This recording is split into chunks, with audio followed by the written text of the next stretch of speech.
নমস্কার। আমি আজ আবার আপনাদের কাছে মহাভারত পাঠ নিয়ে এসেছি। আশা করি আপনারাও ভক্তি ভরে শ্রদ্ধা ভরে আমার এই মহাভারত পাঠ শোনেন। মহাভারত পাঠ শুনলে সংসারের মঙ্গল হয়। আপনাদের একটা বিশেষ অনুরোধ, আপনারা দয়া করে আমার এই চ্যানেলটা সাবস্ক্রাইব করে দেবেন। আজকে আগের দিন যেটা পাশা খেলার কথা পড়ছিলাম সেটা সেদিনকে সব শেষ হয়নি, কারণ এই পাঠটা একটু বড়, সেইটারই অংশ আজকে আপনাদেরকে শোনাব। বিদুর ধৃতরাষ্ট্রকে বললেন, মহারাজ, মরণাপন্ন রোগীর ঔষধ যেমন ভালো লাগে না, তেমনই আমার কথাও আপনাদের ভালো লাগবে না। তবু আমি অনুরোধ করছি, আমার কথা মন দিয়ে শুনুন।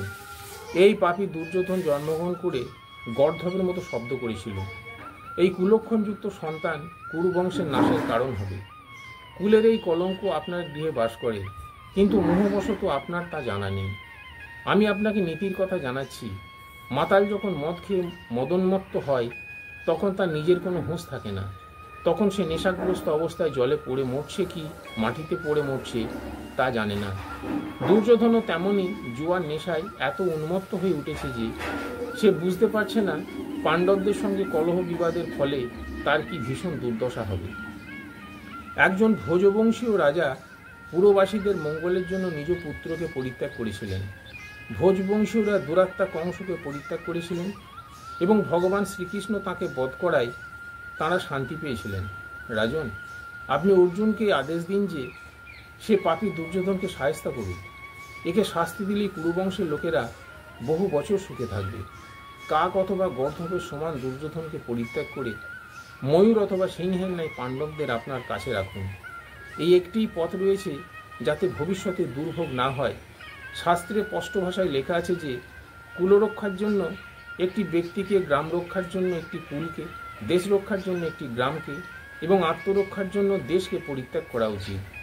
সর্বজ্ঞ মহর্ষি শুক্রাচার্য জম্ভ দৈত্যকে পরিত্যাগের সময় অসুরদের একটি সুন্দর কাহিনী বলেছিলেন। আমি সেটি আপনাকে শোনাচ্ছি। তিনি বলেছিলেন, কোনো বনে অনেক পাখি বাস করত। তারা সকলেই স্বর্ণডিম্ব প্রসব করত। সেই দেশের রাজা অত্যন্ত লোভী এবং মূর্খ ছিল। সে লোভবশত অনেক স্বর্ণ পাবার আশায় ঘুমন্ত অবস্থায় অনেক পাখিকে হত্যা করল। তার ফল কি হলো? সে সেই সময় সোনা তো পেলই না, বরং ভবিষ্যতে সোনা পাওয়ার রাস্তাও বন্ধ হয়ে গেল। আমি স্পষ্ট করে বলছি, পাণ্ডবদের বিশাল ধনরাশি পাওয়ার লোভে আপনারা ওদের সঙ্গে শত্রুতা করবেন না। তাহলে সেই লোভান্ধ রাজার মতো আপনাদেরও পরে অনুতাপ করতে হবে। হে রাজর্ষি, ভরতের পবিত্র সন্তানগণ, বাগানের মালি যেমন বাগানের গাছপালার জল সেচন করে এবং মাঝে মাঝে পুষ্পটিত ফুল তুলে আনে, তেমনি আপনারাও পাণ্ডবদের স্নেহধারায় সিঞ্চন করে উপহারস্বরূপ তাদের কাছ থেকে মাঝে মাঝে কিছু কিছু ধন নিতে থাকুন। বৃক্ষের মূলে আগুন লাগিয়ে তাকে ভস্ম করার মতো এইভাবে পাণ্ডবদের সর্বনাশ করার চেষ্টা করবেন না। আপনি নিশ্চিতভাবে জেনে রাখুন যে পাণ্ডবদের সঙ্গে বিরোধ করার ফল হবে এই যে আপনার সব লোক, মন্ত্রী এবং পুত্রগণকে জমপুরে যেতে হবে। এরা একত্রিত হয়ে রণভূমিতে অবতীর্ণ হলে দেবতাগণের সঙ্গে ইন্দ্রও এদের সঙ্গে প্রতিদ্বন্দ্বিতা করতে সক্ষম নন। স্বভাববৃন্দ, পাশারূপী কপট জুয়া খেলা সকল কলহের মূল। জুয়াতে পরস্পরের ভালোবাসা নষ্ট হয়ে যায়, ভয়ের পরিবেশ সৃষ্টি হয়। দুর্যোধন এখন সেই পথেই এগোচ্ছে। তার এই অপরাধের ফলে প্রতীপ, শান্তনু এবং বাল্মীক বংশীয়গণ ভীষণ সংকটে পড়বে। উন্মত্ত বলদ যেমন নিজ শৃঙ্গের আঘাতে নিজেকেই আহত করে, তেমনি দুর্যোধন উন্মাদ হয়ে নিজ রাজ্য থেকে মঙ্গল লক্ষ্মীকে বহিষ্কার করছে। আপনারা নিজেরাই চিন্তা করে দেখুন। মোহবশত নিজের চিন্তাধারাকে অসম্মান করবেন না মহারাজ। এখন আপনি দুর্যোধনের জয় দেখে প্রসন্ন হলেও এর ফলেই আপনি অতি শীঘ্রই কিন্তু যুদ্ধ আরম্ভ হবে, যাতে বহু বীর নিহত হবে। আপনি মুখে এই খেলার বিরোধিতা করলেও অন্তরে এটাই চান। পাণ্ডবদের সঙ্গে শত্রুতা খুবই অনর্থের কারণ হবে। প্রতীপ এবং শান্তনুর বংশধরগণ, আপনারা এই সভায় দুর্জনাদির ব্যঙ্গাক্তি ও কটুবাক্য সহ্য করুন, তবু এই মূর্খের কথা অনুযায়ী জ্বলন্ত আগুনে ঝাঁপ দেবেন না। এই জুয়ায় উন্মত্ত ব্যক্তিগণ যখন পাণ্ডবদের ভীষণভাবে অপমান করবে এবং তারা যখন নিজেদের ক্রোধ সামলাতে পারবে না, সেই ঘোর বিপদের সময় আপনাকে কে রক্ষা করবে? মহারাজ, জুয়া খেলার আগে তো আপনি দরিদ্র ছিলেন না, ধনীই ছিলেন। তাহলে আপনি কেন জুয়া খেলার সাহায্যে ধন আহরণের উপায় ভাবলেন?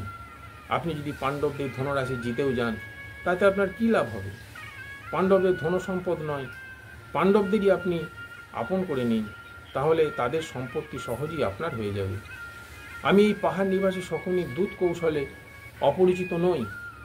এ অনেক ছল জানে, এখন অনেক হয়েছে।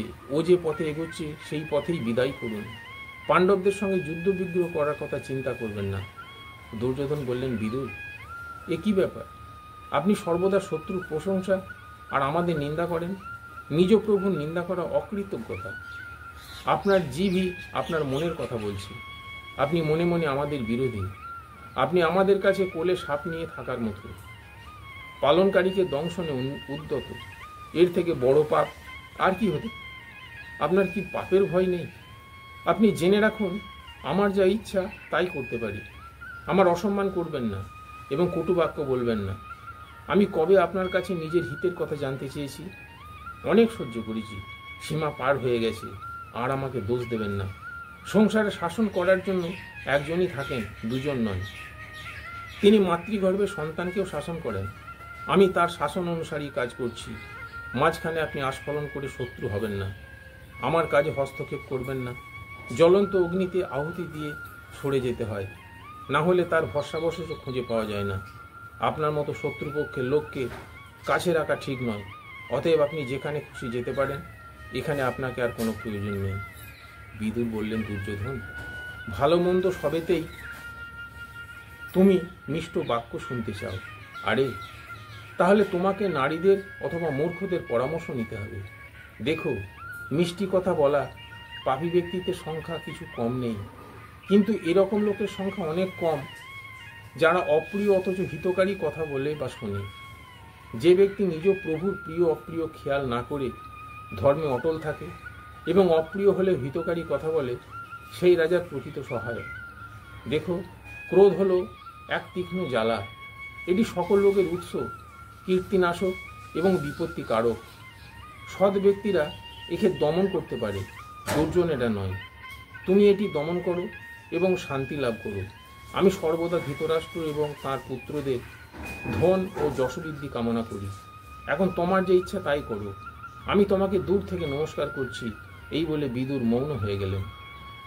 শকুনি বললেন, যুধিষ্ঠির, এখনো পর্যন্ত আপনি বহু সম্পদ খুইয়েছেন। আর যদি কিছু থাকে তাহলে পণ রাখুন। যুধিষ্ঠির বললেন, শকুনি, আমার অজস্র ধন আছে, সেসব আমি জানি। আপনি জিজ্ঞাসা করার কি? অযুত, প্রযুত, পদ্ম, অর্বুদ, খর্ব, শঙ্খ, নিখর্ব, মহাপদ্ম, কোটি, মধ্যম এবং পরার্ধ, এছাড়াও এর থেকে অধিক ধন আমার আছে। আমি সবই পণ রাখছি। শকুনি পাশা ফেলে বললেন, এই নাও, আমি সবই জিতে নিলাম। যুধিষ্ঠির বললেন, ব্রাহ্মণগণ এবং তাদের সম্পত্তি বাদ দিয়ে নগর, দেশ, ভূমি, প্রজা এবং তাদের ধন আমি পণ রাখছি। শকুনি আগের মতোই ছলনা করে পাশা ফেলে বললেন, নাও, এগুলিও আমার।